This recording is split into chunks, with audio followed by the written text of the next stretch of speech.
नमस्कार। मैं कमलेश कबीर आपका एक बार फिर स्वागत करता हूं इस नए एपिसोड में।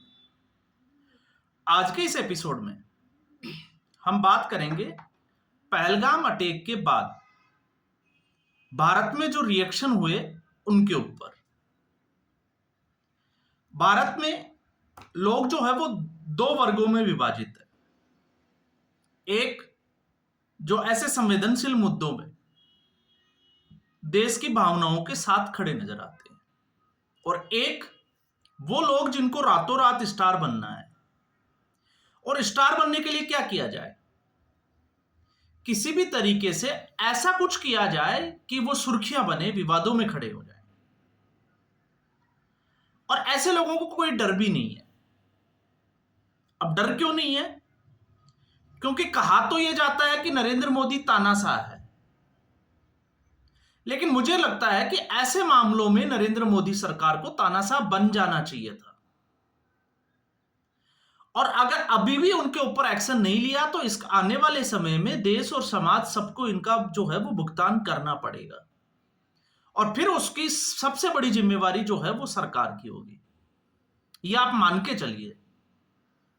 और क्यों होगी उसको अगर हम समझने बैठे तो अभी हम बात करते हैं, एक विवाद खड़ा हुआ पहलगाम अटैक के बाद। और विवाद खड़ा करने वाला कौन था? नेहा राठौड़। नेहा राठौड़ के ऊपर लखनऊ में एक एफआईआर दर्ज हुई, और उसके बाद में उसने बोला कि मेरे पास जो है वो 500 कुछ रुपए हैं, तो मेरे पास तो जो है वो पैसे ही नहीं है, मेरा केस कौन लड़ेगा। और आप देखिए 2 दिन के बाद में कपिल सिब्बल के साथ में कुछ फोटोज आपको सोशल मीडिया पे मिल गई होगी। 4 PM वाले संजय शर्मा और नेहा राठौड़। अब कुछ जो है वो उसके अंश बाहर भी आ गए।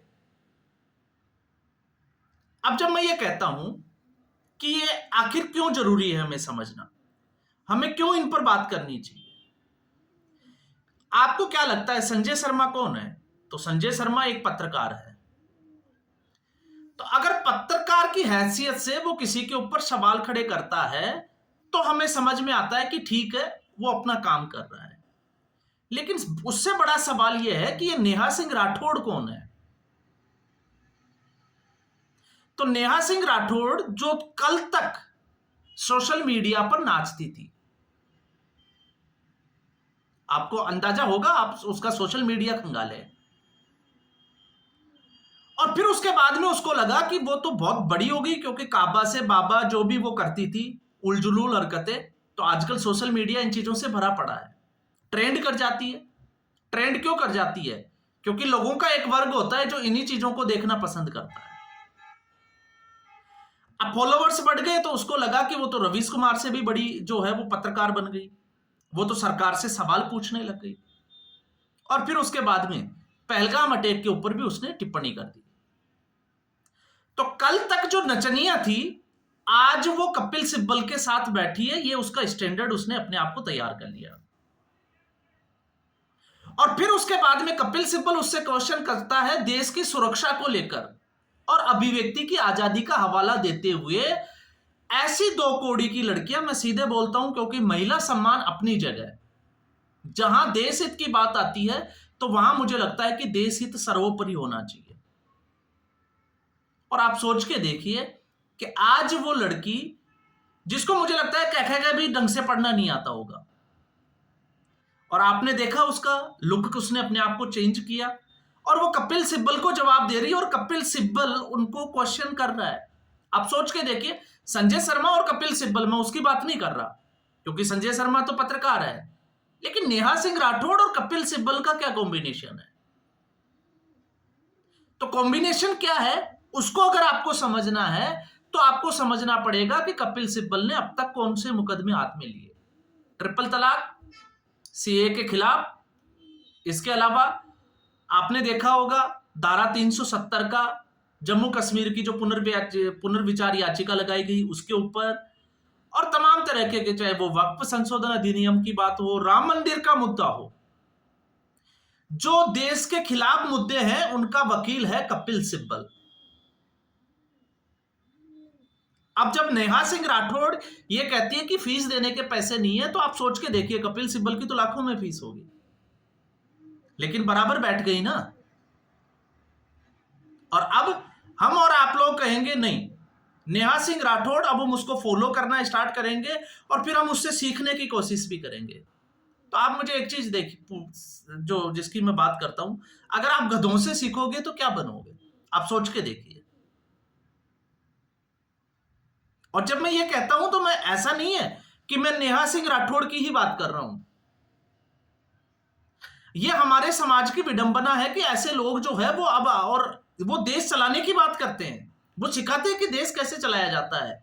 आप देखिए, नेहा सिंह राठौड़ एक बड़ा उदाहरण, मनीष कश्यप एक बड़ा नेता बन गया आजकल, जिसको बात करना नहीं आता, जो सिर्फ और सिर्फ जो है वो जिसको कहते हैं पत्रकार करता था और सड़कों पर जाकर, आप उसके वीडियो उठा के देखिए, आज वो स्टार बन गया। एलवीसी यादव एक नशेड़ी, आपने देखा किस तरीके से वो केस में फंसा हुआ है, लेकिन उसको राजनीतिक मंच दिया जाता है। तो आप सोच के देखिए कि आखिर हमारी जो सोशल मीडिया की वजह से हमारे समाज की जो मानसिकता है वो किस तरफ जा रही है। 4 लड़की आती है रातों रात स्टार बनने के लिए, कुछ अंग प्रदर्शन करती है, कुछ गालियां देती है, और वो चूंकि महिलाएं हैं इसलिए लोग उनसे प्रभावित होते हैं, क्योंकि एक प्रकृति का नियम है कि अपोजिट सेक्स के प्रति जो एक आकर्षण होता है उसका फायदा उठाया जाता है, और उसका फायदा उठाने के बाद में रातों रात स्टार बन जाते हैं, और फिर पूरी देश दुनिया को जो है वो ज्ञान दिया जाता है। बिग बॉस नहीं चल रहा था तो बिग बॉस में कुछ ऐसे जो है वो पार्टिसिपेंट्स लाए गए, जिनमें एक थी सनी लियोनी, और देश के सामने ऐसे प्रोजेक्ट किया गया कि आज वो इस देश की स्टार है। आप सोच के देखिए। और जब सनी लियोनी का नाम जब आया बिग बॉस के लिए, तो कितने लोगों ने सोशल मीडिया पे सर्च किया होगा कि सनी लियोनी का बैकग्राउंड क्या है, वो कौन है, तो उनको क्या देखने को मिला होगा। लेकिन स्टार है, और आज बिग बॉस जो है वो कितना फेमस है आप देख चुके हैं। तो इसलिए इन मुद्दों पर बात करना जरूरी हो जाती है, लेकिन उससे भी ज्यादा जरूरी है कपिल सिब्बल की क्या औकात है, कपिल सिब्बल क्या है वो पूरे देश को पता है। कौन से केस उसने लड़ने हैं ये भी पूरे देश को पता है।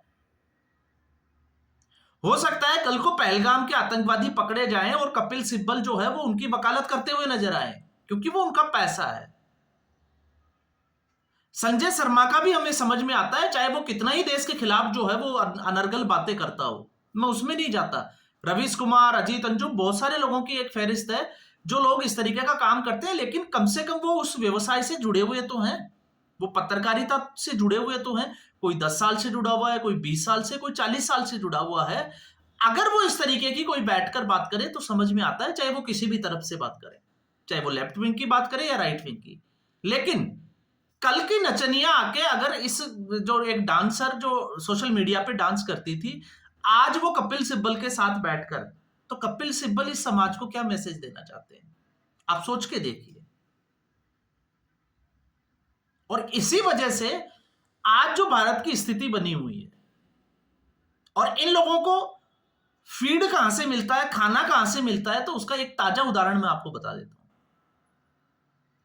नरेंद्र मोदी के खिलाफ आज तक जिन्होंने गालियां दी, जिन्होंने देश की सुरक्षा को खतरे में डाला, उन लोगों, कितने लोगों के खिलाफ एक्शन हुआ, आप मुझे एक दो का नाम बताइए, अगर आपको कोई याद है या आपने कभी सुना हो तो आपके दिमाग से जो है वो 2014 के बाद से तो ऐसा कोई मिलेगा नहीं। 2014 के पहले क्या हुआ था हम उसमें नहीं जाना चाहते, क्योंकि हम वर्तमान की बात कर रहे हैं।